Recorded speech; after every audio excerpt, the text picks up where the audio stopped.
Welcome to the tip channel. That is perfection. Check. Chapter 5. Or is it 6? I'm old. What can I say? I lose track of stuff. Anyways, I saved this for the last. And this is selling commercial casework. The reason I saved it for last, it is the most complicated. First of all, naturally, you're going to have a custom manufacturer to make casework. Nothing's ever simple whenever it comes to commercial casework. Now, what I'm talking about is cabinets for doctors, dentists, lawyers, hospitals, places like that. Now, hospitals, doctor's office, dentist offices, almost 99% of the time are going to require high pressure laminate cabinets. The reason being is that interior of the cabinets are normally a white melamine, exterior is covered with high pressure laminate, which is bacteria resistant versus naturally real wood will harbor bacteria. So high pressure laminate's normally the standard, with the exception of like reception areas and things like for say for instance a lawyer's office, they're going to want more of a high-end wood look. So you will get into those type of things. In dealing with commercial casework, to get your leads, what you're going to do is go out and talk to people at hospitals and what have you that are head of maintenance and say, hey, listen, next time you need some cabinetry for the hospital, I'd really appreciate it if you'd give me an opportunity to do a quotation.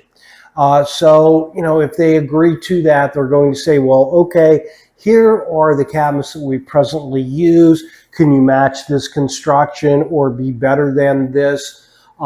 This is the hinges that we're using. This is the drawer track. We want to make sure that, we're comparing apples for apples and you're giving us a very well constructed cabinet. That's going to be naturally your first way of getting a lead on commercial casework. Another way of getting leads on your commercial casework is that there be a lot of companies in your general area that specialize in building new buildings for commercial establishments. So you can get in touch with them and ask them the next time they have a commercial project, can you get on the bidders list? Now, typically with this, if we're talking new construction or perhaps we're talking about a major development at a hospital as far as doing an entire floor, say for instance, what will happen is that an architect will become involved. Now, the architect is going to do a set of architectural plans for the area. Your job is to get a copy of those architectural plans of all the casework naturally, and sit down and figure out what they're looking for in each area. What the architect will also do he will provide specifications. So there'll be a listing somewhere in his book of specifications as to what type of standards that he's looking for. Now, he may spell out, this is what I want the cabinets built out of, this is the thickness that I want, this is the hinges that I want, this is the drawer track that I want. All of that, you need to make sure that as you're quoting, you're making sure that you're figuring the price of those things that he is specifying. Now,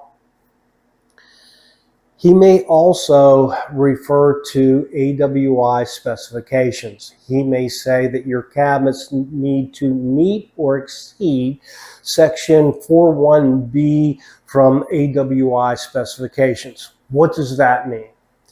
That means American Woodworking Institute. American Woodworking Institute sets standards for the entire country. This is how this cabinet needs to be built. This is what it needs to be built out of. The The formaldehyde content cannot be any higher than this. If we're doing a wood finish, it has to have, this finish applied to so many mils of thicknesses, on and on and on.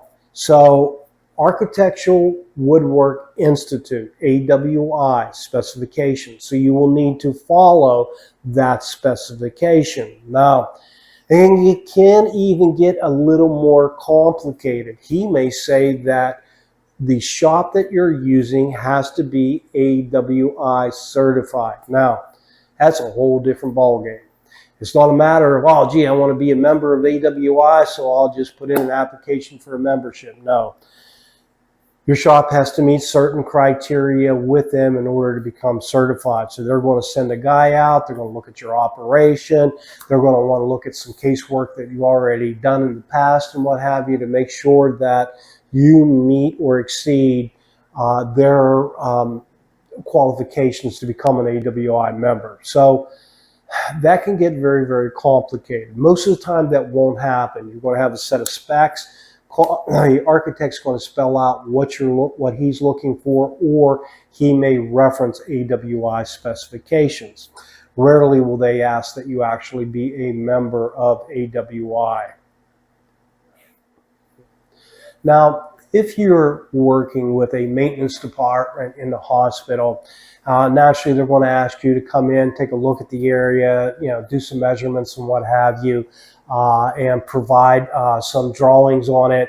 They may ask you to also spell out the specifications of the cabinet that you're supplying and supply them that information so that they can go to the board for approval. So fairly simplistic. Now, if you're looking at bidding commercial casework through a general contractor's taking a look at the overall project, and he's going to use you as a subcontractor to supply the casework for the job. You might want to do a little bit of research. Once you've gained rapport with a lot of general contractors, there may be 3 or 4 that you know in your area that is bidding on the project. So is it fair to go to all 3 or 4 and say, hey, are you bidding this project, and put a number in? No, it's no different than that general contractor getting in touch with you for a quote and asking 2 other cabinet companies as well, just keeping everything balanced. This concludes our final chapter on selling cabinetry. I hope that you found this informative, and I hope you go away with the feeling like, wow, that was perfection. But it ain't cocky if you back it up. If you found it informative, please like and subscribe. Thank you much, and have a great day.